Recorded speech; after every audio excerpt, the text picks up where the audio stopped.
Muy bien, canal. ¿Qué les pareció el tiro? La distancia fue de 80 metros aproximadamente, utilizando el rifle CZ configurado a 10 aumentos y munición Magtech. Como pueden ver acá, el grupo obtenido 50 metros no es nada estelar, como dije en pantalla.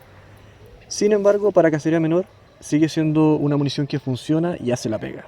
Por tanto, si no tienen más opciones en la armería más cercana y desean ampliar su stock de municiones, denle una oportunidad a la munición Magtech, porque como pueden ver funciona.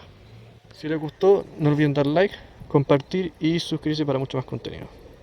Eso, chao chao.